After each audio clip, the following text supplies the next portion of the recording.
అతని చెయ్యి పరిశుద్ధమైతేనే కాబట్టి దేవుడి కార్యం జరుగుతుంది. నీ హృదయం పరిశుద్ధంగా ఉంటేనే దేవుడు నిన్ను ఆడుకుంటాడు. మన హృదయం అపరిశుద్ధంగా ఉంటే దేవుడు వాడుకోలేడు.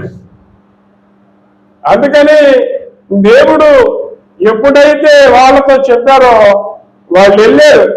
కాబట్టి ఐగుప్తు దేశంలో ఉన్న నదులన్నీ, కాలువలన్నీ, చెరువులన్నీ రక్తం అయిపోయింది.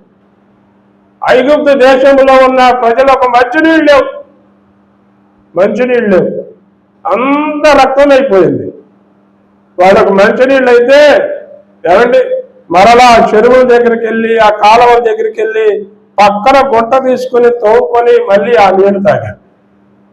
ఆటి వరకే రక్తమైంది. ఏమండి మరలా వాళ్ళు ఏం చేయాల్సి వచ్చింది? మరలా వాళ్ళ చేతులతో వాళ్ళు గుంట తీసుకొని ఆ నీళ్లు ఏమండి మంచినీళ్ళు వచ్చినప్పుడు అవి తాగారు. కానీ ఇశ్రాయేలీయులు ఉన్న ప్రాంతంలో వాళ్ళకి అన్ని మంచినీళ్ళే ఉన్నాయి,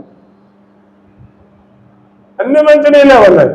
కానీ మనం ఎప్పుడైతే ఏమంటే కోపము లేని వారిగా, సంశయం లేని వారిగా, పవిత్రమైన మన చేతులు ఎప్పుడైతే దేవుని పైకెత్తుతామో అప్పుడే దేవుడు మన పట్ల ఆయన కార్యాలు చేస్తాడు. మన హృదయము పవిత్రంగా లేనన్ని రోజులు ఏమండి దేవుడు మన పట్ల కార్యాలు చేయలేడు.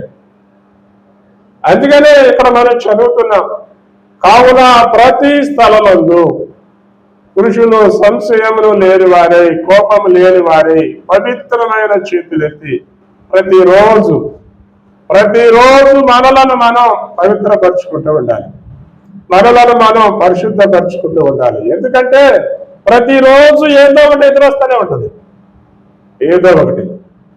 ఎదురొచ్చేటప్పుడు దాన్ని మనం ఎదుర్కొని మనలను మనం పరిశుద్ధపరచుకోవాలి. అంతే తప్పితే మనం ఎప్పుడైతే ఏమంటే అవి మన దగ్గరకు వచ్చినప్పుడు మనం వాటితో కలిసిపోతామో మనలో ఉన్న పరిశుద్ధత పోతుంది.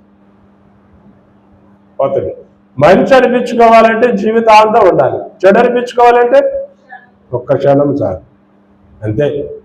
నువ్వు పవిత్రుడు అనిపించుకోవాలంటే జీవితాంతం ఉండాలి. కాదు నాకు వద్దు అనుకుంటే క్షణం చాలు, క్షణం, ఒక్క క్షణము చాలు. ఏమంటే అదే మనల్ని జీవితాంతం పోషించేస్తుంది, అదే మనల్ని జీవితాంతం నిందిస్తుంది. ఆ క్షణము అలాగే మనలను పాతాళానికి తీసుకెళ్ళిపోతాయి, నరకానికి తీసుకెళ్ళిపోతాయి. అందుకనే మనము చేసిన మన తప్పులకు, మనము చేసిన